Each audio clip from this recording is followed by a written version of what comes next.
Avropa Şurası Parlament Assambleyasının Gürcüstanla bağlı qəbul etdiyi sərt hesabat Tbilisidə müxtəlif reaksiyalara səbəb olub. Müxalifətin fikrincə, hesabat Gürcüstan hakimiyyətinin avtoritar və diktatura yönümlü siyasət apardığını göstərir. Hakim komanda isə hesab edir ki, kollektiv milli hərəkat bu cür sənədlərlə əhalini çaşdırmağa çalışır. Monitoring komitəsinin hazırladığı sənəddə Gürcüstanda demokratiyanın geriləməsi, tövsiyələrinin yerinə yetirilməməsi, müxalifətə qarşı siyasi təzyiqlər, vətəndaş cəmiyyətinin fəaliyyətinin məhdudlaşdırılması və tək partiyalı idarəçilik təhlükəsi vurğulanır. Hesabatda bir sıra qanunların, o cümlədən xarici təsirin şəffaflığı haqqında qanunun ləğv edilməsi, siyasi partiyaların qadağan olunması təşəbbüsündən imtina edilməsi və Avropa Şurasına üzv dövlətlərin Gürcüstana qarşı dövlətlər arası iddialar qaldırılmasının nəzərdən keçirilməsi tələb olunur. Hesabat 83 lehinə, 5 əleyhinə səslə qəbul edilib. Bundan əvvəl isə Strasburqda məsələ ilə bağlı siyasi müzakirələr aparılır.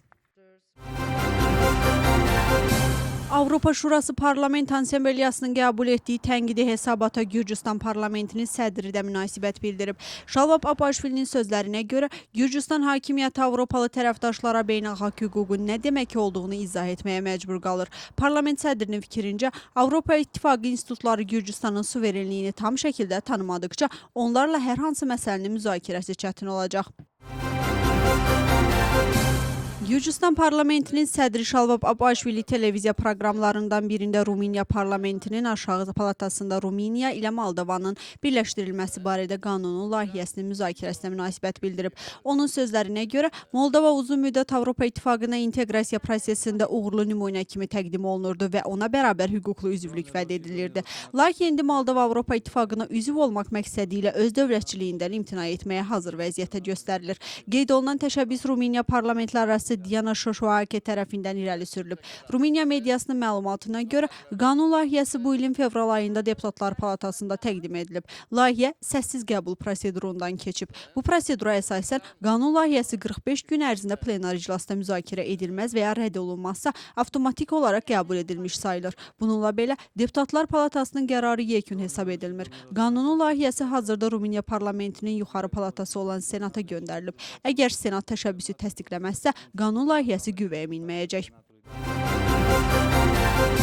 Gürcüstanın baş nazir müavini və Xarici İşlər naziri Makabacarishvili İtaliya Respublikasının Xarici İşlər nazirinin müavini Edmondo Çiriyeli ilə görüşüb. Gürcüstan Xarici İşlər Nazirliyinin məlumatına görə görüş zamanı tərəflər iki ölkə arasında mövcud tərəfdaşlıq, Gürcüstan-Avropa İttifaqı münasibətləri və İtaliyanın dəstəyinin əhəmiyyəti barədə fikir mübadiləsi aparıblar. Görüşdə mövcud geosiyasi şəraitdə Gürcüstan-Avropa İttifaqı münasibətlərinin və qarşılıqlı dialoqun əhəmiyyəti xüsusi vurğulanıb. Həmçinin Gürcüstanın nəqliyyat və əlaqələndirmə baxımından oynadığı rol qeyd olunub və bu istiqamətdə əməkdaşlığın daha da dərinləşdirilməsinə hazır olduğu bildirilib. Görüşün sonunda tərəflər sıx əməkdaşlığın gələcəkdə də davam etdirilməsi ilə bağlı hazır olduqlarını ifadə ediblər. Gürcüstanın Dövlət Audit Xidməti bugün 2025-ci il üzrə fəaliyyət hesabatını parlamentə təqdim edəcək.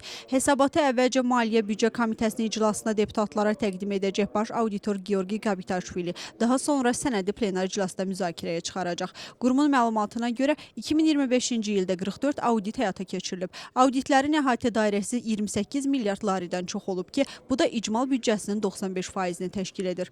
Hesabatda həmçinin əsas tərəfdaşlarla əməkdaşlıq, daxili idarə etmə sisteminin gücləndirilməsi, fəaliyyətin səmərəliliyinin artırılması, əməkdaşların peşəkar inkişafının dəstəklənməsi və qurumun maliyyə göstəriciləri barədə məlumat yer alıb.